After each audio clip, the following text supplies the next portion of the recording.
Muy bien, damos comienzo a la sesión número 6 del propedéutico en contabilidad. Y previo a ingresar en el último de los temas que nos queda, que es el estado de cash flow, quisiera ver unos minutos algunos puntos que me quedaron sin considerar con respecto al estado de resultados. Nuestro final de la sesión anterior fue justamente haber explicado todo el estado de resultados de punta a punta, cada una de las cuentas y rubros que intervienen en el mismo para llegar a la ganancia final. Y en este caso, siempre utilizando como ejemplo el estado de resultados de Exxon al 31 de diciembre del 2010, concluimos de que su utilidad final alcanzó los 30.460. Y esa utilidad final también, lo mencionamos, es el nexo con el balance general, el primero de los estados financieros.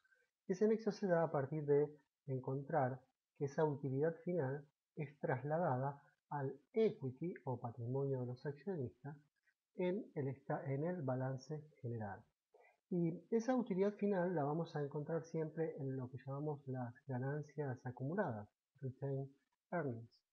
Aquí la vemos que totaliza 323.786 y ese resultado acumulado va a ser una sumatoria, en este caso de la ganancia que se va acumulando y también va a tener eh, conceptos que van a restar la misma. Por ejemplo, el pago de dividendos que disponga y apruebe la asamblea se va a restar a esa ganancia acumulada y también si la sociedad tuviera una pérdida en un ejercicio, esa pérdida se va a trasladar a el equity y va a estar restando justamente esa ganancia acumulada.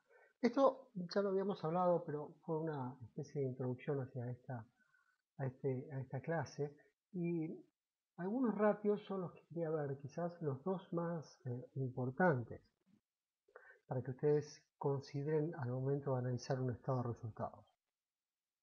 El primero de ellos es el que llamamos de gross margin, que es la utilidad bruta.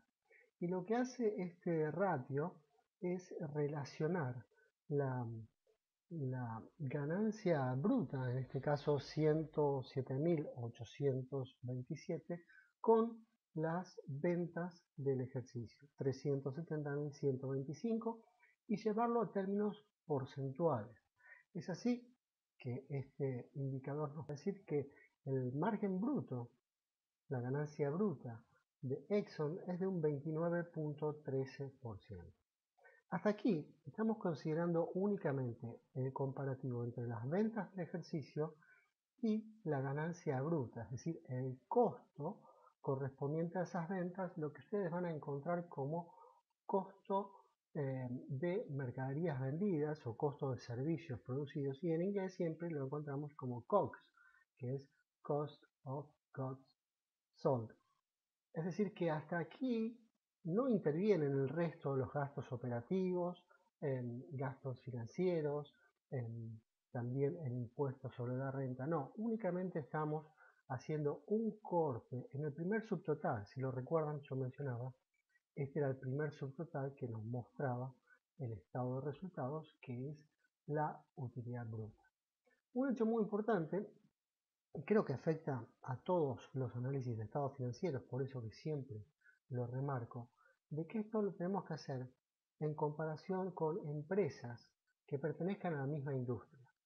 No es lógico que yo esté comparando este margen bruto, este indicador de una empresa que está dedicada a, a la obtención de combustibles, a la industria de petróleo, con una empresa que esté en la industria del software. Quizás sus componentes de costos sean totalmente distintos. Por lo tanto, tengamos en cuenta de que siempre comparemos empresas pertenecientes a la misma industria.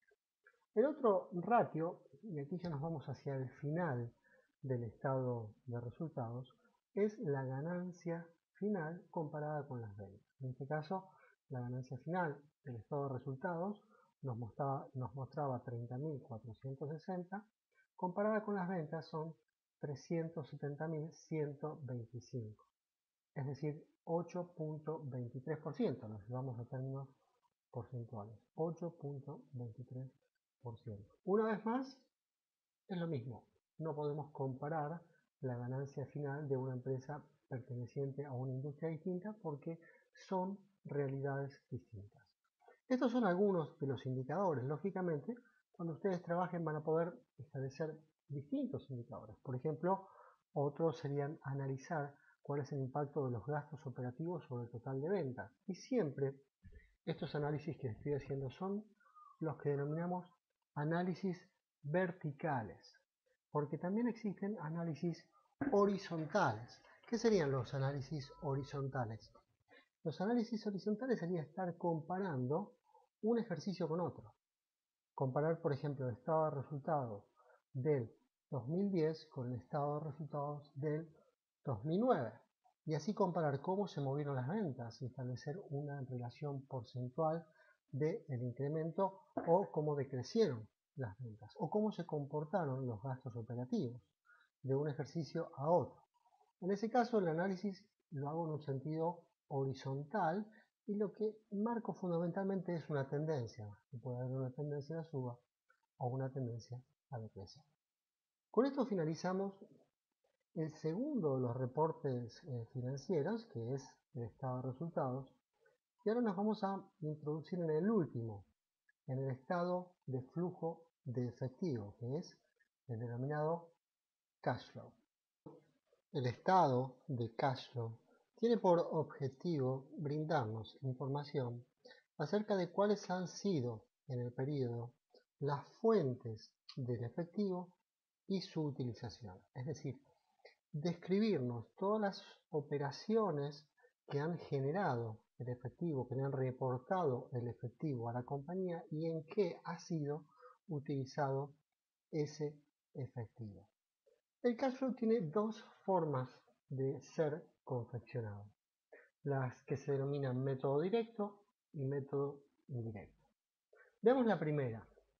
La primera, denominada método directo, lo que hace es sintetizar todas las transacciones que han impactado en la cuenta de efectivo durante el periodo. Es decir, debemos agrupar todas esas transacciones y lo hacemos mirando justamente el mayor de la cuenta cash, el mayor de la cuenta efectivo. ¿Recuerdan ustedes qué era el mayor? El mayor era el segundo de los libros contables exigidos, que lo que hacía era agrupar todo el comportamiento de una cuenta específica. Por ejemplo, en este caso, la cuenta específica es cash, el efectivo, y lo que hace el mayor es agrupar todos los movimientos que ha tenido que han impactado en el debe o que han impactado en el haber. Es decir, que si yo observo el mayor de la cuenta efectivo, estoy respondiendo a la pregunta de cómo se generó el efectivo y cómo se utilizó el efectivo.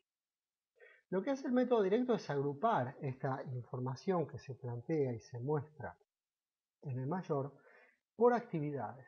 Y las actividades son tres: actividades operativas, actividades de inversión y actividades financieras. Si lo vemos gráficamente, el método directo se presenta de esta forma.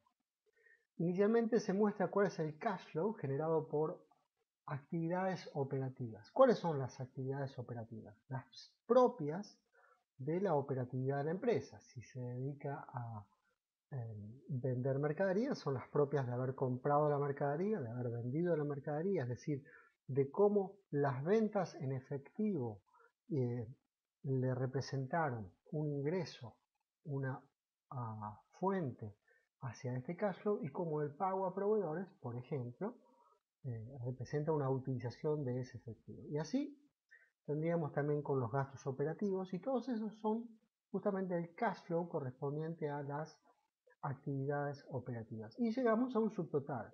Y ese subtotal nos estaría diciendo cuál es el cash flow neto, positivo o negativo, que fue generado por las actividades operativas. Quiero decir positivo en el sentido de que se generó mayor efectivo del que salió. Negativo sería el contrario. Por ejemplo, se pagaron mayor importe a proveedores, a gastos operativos, etcétera, que los que ingresaron. Luego, el segundo agrupamiento es el cash flow de las actividades de inversión. ¿Cuáles son las actividades de inversión? Por ejemplo, la compra de activos fijos, la compra de maquinaria o la compra de una franquicia. Son actividades de inversión. En este caso, las dos, que son compras, me estarían representando una utilización. Yo las marcaría aquí o las mostraría con signo negativo porque es una utilización. Pero también podría ser, en este cash flow de actividades de inversión, podría ser que esté mostrando un ingreso. Y ese ingreso sería en el caso que yo venda un activo fijo, la empresa esté vendiendo una maquinaria, bueno, en ese caso sería un ingreso en efectivo. La tercera de las actividades es la actividad financiera. Y la actividad financiera lo que me va a estar mostrando como información es, por ejemplo, si la empresa ha contraído nueva deuda a través de un préstamo hipotecario o ha emitido acciones, ahí yo voy a tener una fuente de efectivo producto de esa emisión de acciones o de esa colocación de deuda. Y en sentido contrario también puede ser de que la empresa pague dividendos y sería una utilización de efectivo de las actividades financieras. Es decir, que estos tres agrupamientos lo que hacen es darnos gráficamente una visión más clara de dónde se generó y dónde se utilizó el efectivo agrupado por las actividades. Llego al final y en el final lo que voy a tener justamente es el incremento o no, o la disminución del efectivo, que esto siempre se logra comparando el efectivo al inicio y el efectivo al cierre.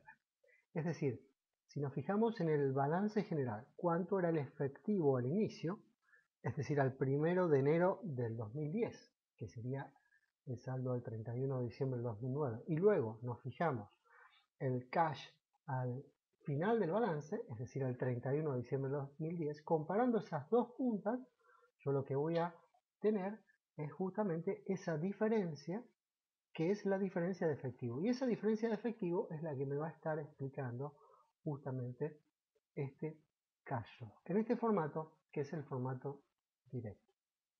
El formato que viene a continuación es el formato indirecto y es donde me voy a detener con mayor precisión a contarles cuáles son las distintas partidas. ¿Por qué? Porque el método indirecto es el método de presentación obligatoria.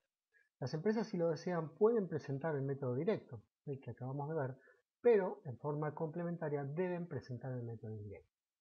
Es decir, que cuando ustedes vayan a buscar información, como la estamos observando a través de las páginas de internet de las empresas cotizantes y de las que publican sus estados financieros, siempre van a encontrar el método indirecto y siempre van a estar trabajando con el método indirecto. La particularidad que tiene el método indirecto es que lo que hace es partir del estado de resultados. ¿Y partir de qué? Bueno, partir de la utilidad final. De la última fila que vimos del estado de resultados, que es la ganancia final, es mi punto de partida para el cash. Y a partir de ahí va a comenzar con ajustes positivos y negativos con el objeto de llegar al mismo resultado. La explicación es exactamente la misma, explicar cómo creció o cómo decreció el cash, el efectivo, en todo el ejercicio. Es decir, que el número final aquí va a ser exactamente el mismo, ya sea en método directo o en método indirecto. Nada más que vamos por un procedimiento distinto. Y aquí lo que vamos a tener que detenernos particularmente a ver qué son todos estos ajustes, signos positivos y signos negativos, que como ustedes ven, la agrupación también es la misma. La agrupación es en actividades operativas, actividades de inversión y actividades de financiación. La diferencia justamente es que estamos partiendo de una utilidad final que surge del estado de resultados. El objetivo para la sesión 7, que será nuestra última sesión del propedéutico, es explicar con mayor grado de detenimiento cómo se confecciona el método indirecto del cash flow.